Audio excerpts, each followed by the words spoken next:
Hello, this is Clementine from Visions of Atlantis. Go check our new album, Pirates II Armada. And you're watching John the Ninja. Ladies and gentlemen, how you doing? It is John the Ninja in the dojo, but join me because we're going to the Seven Seas. Gee, I even got gold with me. The only gold I actually had in this house was a gold chain and a video game. But that's not why I mention it. The person I have here, who I've met before, and I've even interviewed her bandmate, I have to say is pretty great. She is a true artist in the sense she writes, she dances, she paints, most importantly, she sings. And she sings for this amazing band that I've mentioned before. Their name is Visions of Atlantis. And she is what we would call the creative mind behind this beautiful story, making them what they are today. As you guys have known, Visions of Atlantis has been around for a long time. But when she joined the band almost 10 years ago, she kind of started planting the seeds for what will become their theme. Their theme now is Pirates. Their last album, Pirates, and their new album that they're here to talk about is Pirates II Armada. But who am I talking about? I'm talking about Miss Clémentine Delauney. Now, Mademoiselle has been playing music for a long time, since 9, but it was when she heard Evanescence and also a little bit of Nightwish, she kind of got the plantings of this is what I need to do with life. And having been in all these wonderful bands, including Wisdom and, Wisdom, Metal Space, Femme Fatale, she has gotten around the block. But we're here to talk about how Visions has taken the world by storm with their Pirates theme, having played so many tons of metal, playing whacking, and even headlining their own United States tour. That is not easy for any European band to do. So, here to talk about their new album, ladies and gentlemen, Clementine. Mademoiselle, it's great to see you again. Thank you so much. Thank you so much for having me. No problem. So you guys just got done your United States run, and you guys have just been pounding and pounding and pounding in the States. It's like 3 consecutive tours in a row. How did this last run feel? Did you feel like you got the lay of the land now of the States? Yeah, we got totally used to tour this continent, which has a completely different way of handling tours than in Europe. And it's made very much easier for us because we have our own driver with his own bus, and it feels like it's our second home now. So yeah, on the logistical level, we're good. We know how to handle the US tours. On this one, we were lucky to tour with Corpiclani and Illumishade from Switzerland, and we could really start to feel that there are many American pirates over there, and we had more and more people, dressing up as pirates or coming up with our t-shirts from our previous tours. Even if that tour was not a headline, we started to really feel that we were slowly but surely conquering the land over there, and it felt really, really good. We cannot wait to return next year as a headline. And you've mentioned before Canada is one of the wildest spots, but the places I saw you at the Reverb in PA. You guys came to my home state, New Jersey. I got to chop it up with Meek again. He's a lovely person. I absolutely adore him. And you guys even went to Philadelphia, which is where this podcast is out of. Out of those 3 shows, you do so much touring, it might be hard to remember a specific moment, but I was wondering if the VIP section had like a special moment, if you're able to recall, if not those places, a certain moment during the US tour you were like, wow, you know what, that was funny. Well, as you said, it's like, we play a show every single day for a month. So at some point, everything got mixed up. And when you've played the same place several times, you also got mixed up. Oh, was it last time? Was it the time before? When was that happened? So I'm very bad at making a connection from a name of a city to a specific thing that happened, because yeah, it's every time different, but it's very hard to connect things together. But we started to have a sensation, yeah, that part of Canada has a very crazy crowd, and it's very enjoyable to play there because they give us so much back from our own performance that it's there. Yeah, they seem to have this going on over there, so it's really, really cool. But we had crazy big meet and greets also in the US. We reached over 30 people, and in some areas people are very much ready to just jump on board the ship, even at the meet and greets, sing with us, clap their hands, get crazy, a little bit more outgoing and expressing themselves than our European folks. And we love to go to the US for that refreshment we get from this refreshing aspect, that the crowd over there is just so much ready to be entertained, so over the top in everything, that it's always uplifting to play there. Yeah. You guys always record your shows, and there's been a big demand for your acoustic album, which I find like, okay, maybe it could come down the line. I just don't know where the band is, but I did think it was cool that you guys always go back, re-listen to the shows and etc. Is there a plan to actually make those shows available to fans? Like, say if I went to this specific show, I could actually like hear that audio, or maybe do something on the Patreon? That's a good input. For now, we're the thing is that if you record the show from the very basic mixing desk, you don't get the sound from the venue, from the PA. So all the shows, that all the festivals and some clubs that are like, yeah, we're recording your show and putting everything online with the signal from the PA, from the desk. It's not how it sounds live, because you don't get the room and it doesn't sound as good. So the thing is, the moment in which we would want to share publicly what's been recorded, it would need to be remixed, because it would need to that we add a little bit of an effects from the raw signals. The raw signals we use for performance to understand, just for us to understand what's going on with our band, like where we can just improve our dynamics, our playing, our musicianship. But it's not meant to be listened to as for pleasure, So remixing every show, that would be a lot of extra work. So what we could encourage people to do, though, which is a bit mixed between all that, is to follow Douscha on Twitch, because he's streaming the shows every night when it's possible, when Wi-Fi allows, for the people to be able to see those shows when they can't attend it. I want to pull back. All this stuff that you have done in your life truly is just fascinating. When we talked at the Dragon Force show, it was one thing after another. I'm just like, you should be a doctor at this point, a doctor of something.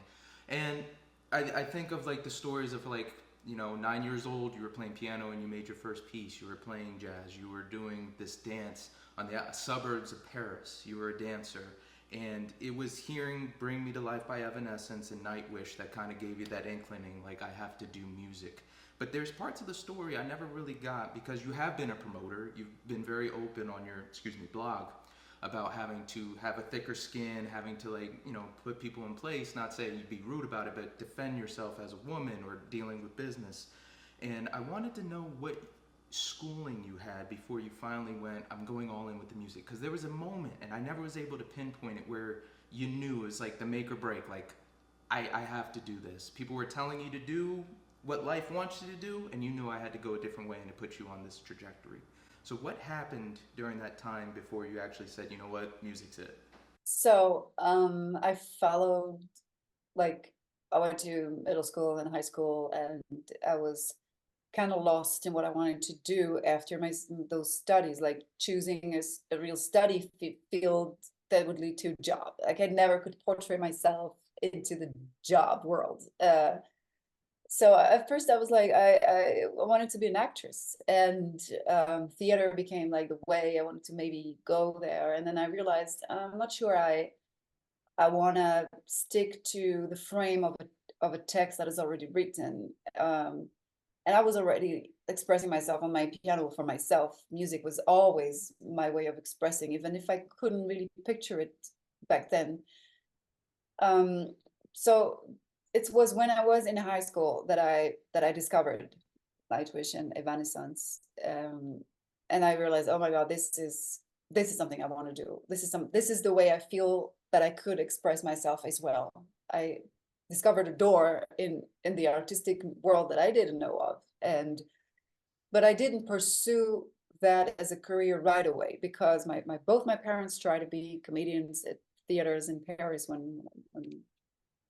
before I was born, and it was a very tough time, and there are very few people that really can make it, and they did that instead of studying, and then they both ended up studying when they were way older. And I thought, you know what, if I allow myself to have an artistic career, which is difficult, and there is it's never given that the efforts you put in is going to be rewarded, that I thought, okay, I'm going to study first. And then when I have a degree that will allow myself to find a job, if it's ever necessary, I'll allow myself to be an artist. And I did a master's degree in business, which give me panic attacks every year, asking myself, why am I doing this? But it was very interesting, and I would never regret I've done that. And I still managed right after it to join Wisdom and then join Serenity. I still worked on my voice all of these years of studying, maybe good life experiences as well that are necessary. When you're in your 20s, you don't even know who you are, you know. So yeah, and at some point, you know, when I finished my studies, it was 2010. It was the beginning of the very big economical crisis we know right now, and the salaries at which the young people from the school were hired at were not at all, not anymore, those that were told when I joined the school 5 years before. And the entire market was more tensed, and only the people who had connections in the business world find jobs fast and good jobs. The other ones, you know, we just had to just be juniors, like starting from scratch, even if we had a master's degree. And I thought, you know what, if I'm gonna have to spend so much time doing something I hate, being paid nothing, I'd rather be paying nothing, staying at my mom's, trying to make it in the music world. And I knew if I want to be a musician, I have to master my time and be able to go on tours. So I'd rather have my own company and my own thing going on. And at some point, I was already promoting shows. It became clear that maybe I could make my job out of that. And I developed this, and I put all my time and energy into that at this point in 2013, 2014 to make that happen. And before we hop into Visions, there's this story. I know it.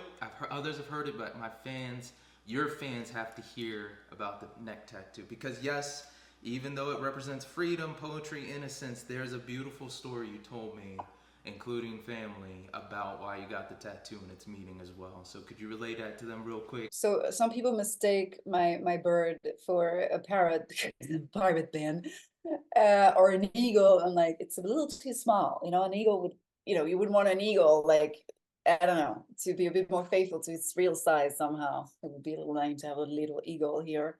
So no, it's a blue tit, and it's very common in Europe.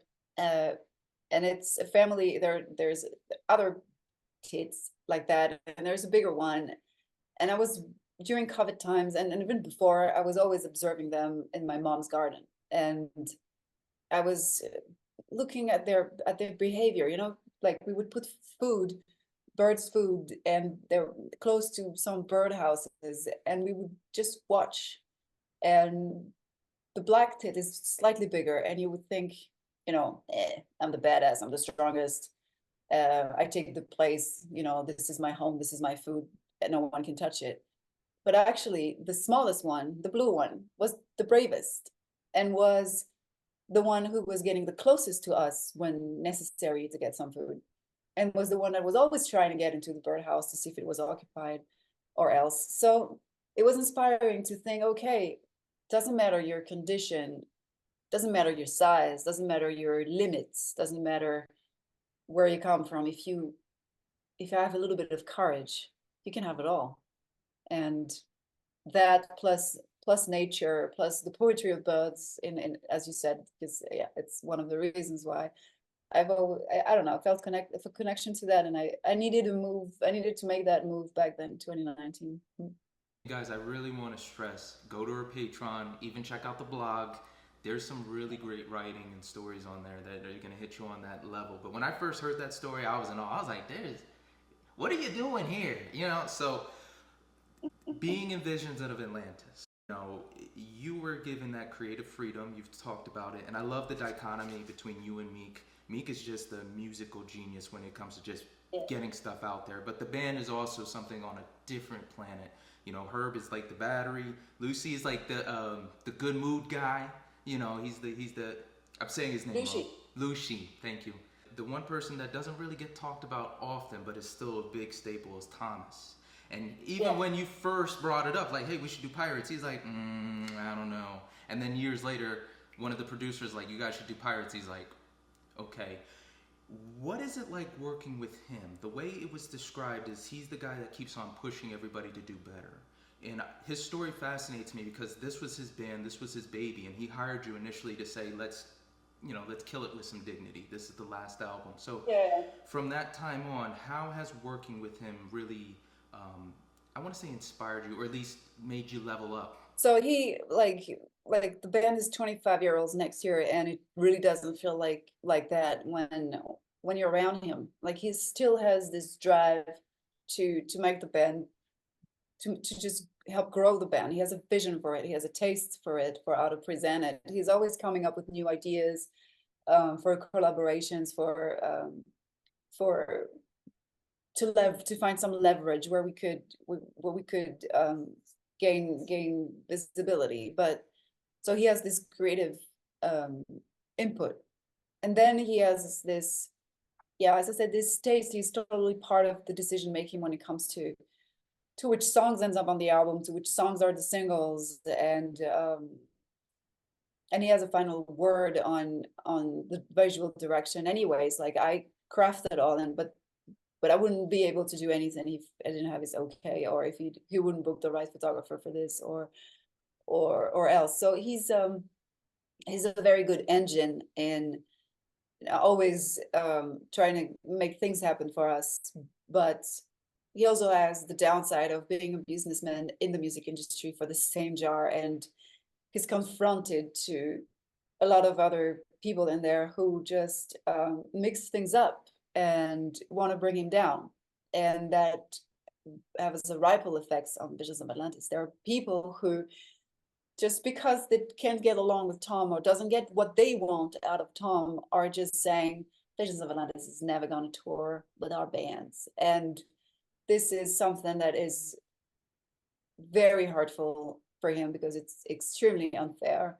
So as much as he's carrying so much hope and so much strength and fire to our ship, he also carries that burden of being who he is in Napalm Records and suffering all the prejudice and all the bitterness of the other acts who were thinking that if something good happens for Visions of Atlantis, it's because of Thomas. But it's not. It's us, it's the band, it's our music.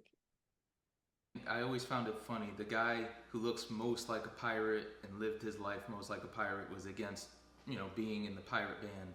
But you can see this energy, this beautiful, not just as a drummer, but this beautiful energy of just keep going at your best and give it all you got. Yeah. Armada. Cannot wait for the whole thing to drop. I'm not a single guy. I always listen to the single and then gauge, like, okay, where can I find the hidden gem on the album? But you guys really dropped the banger on us. So you said something that was interesting. You guys really wanted to make a statement that you are still a metal band with this album.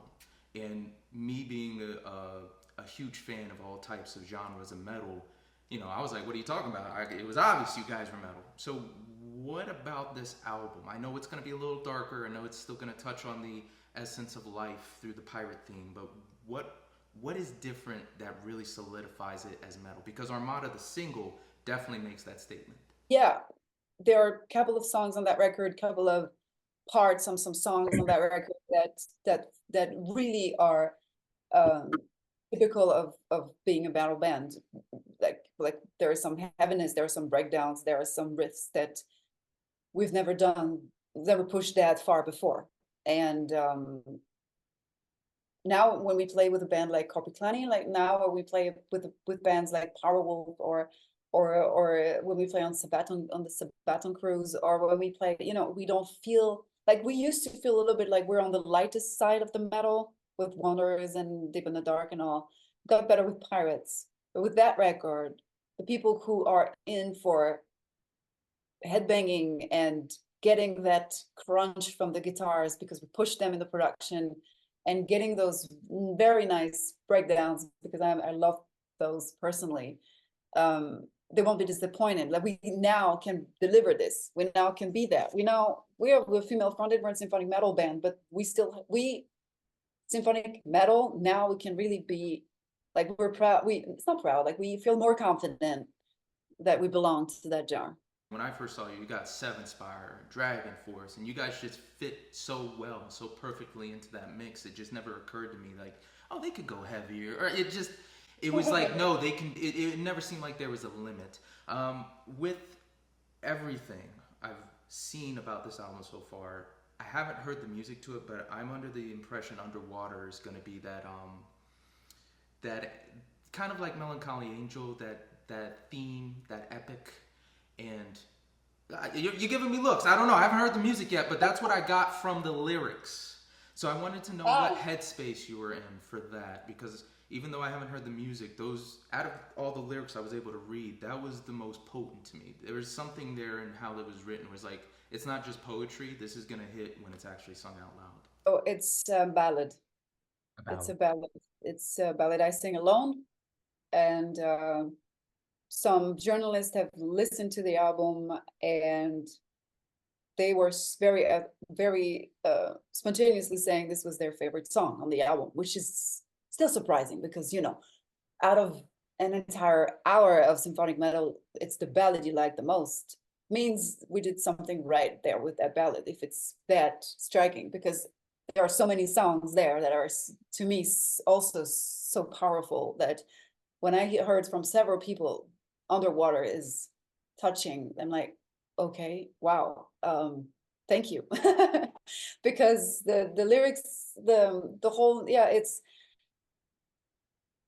Meek wrote the music, but I felt an emotional connection to it immediately, and it touched that string of that loneliness, that state of paralysis where you can't save yourself. You need external help, and that external help is up to anyone to define what it is, because I say you are the fire that keeps me alive, but this fire can be anything, honestly. And it could also be yourself, like you know, as a relationship to yourself, you're your best friend, you're saving yourself. It could be like that too. But yeah, it's a very beautiful song. We love it. We love the entire album, but we think the ballads on Pirates 2 are stronger than the ones on Pirates 1, and we really cannot wait for people to listen to those. Yeah, I can't wait I'm a little jealous now. They got the opportunity. I did. Damn it! I got to level up. I got two more questions. So before every show, you guys have a ritual. You have to do it. You get in a circle, you do the song, and that gets you into the zone. I'm like, how did you come up with it? Who initiated this song? What are the lyrics? Why isn't this on tape? Like, you know, what is the origin of that starting, and what is the song? Can you relay the lyrics? it's a very stupid thing. It's I don't remember how it started, that circle and punching our like just grabbing our emotion and being a team, you know. We cannot do a show if we don't do that. Like even if we're running late, we're like, we need to do that. And at some point when Meek joined the band, very quickly there were talks about food, of course, because, you know, it had Italy, France, Austria, la la la. And in Austria, they like to have a lot of Italian restaurants, but they completely butcher the recipes and the name of the recipes. So this chant is about pasta asciutta. It's about pasta. And now that we're a pirate band, it's called Pirate Sciutta. So it doesn't mean anything anymore, but it's just our way to connect with who we are, and it's our way to cheer ourselves up with what at first was an absolute joke, like an inside joke, absolutely nonsense in the end. Well, it's not nonsense to me. If it's gonna make me perform like that, I'm gonna start Pirate Shooter.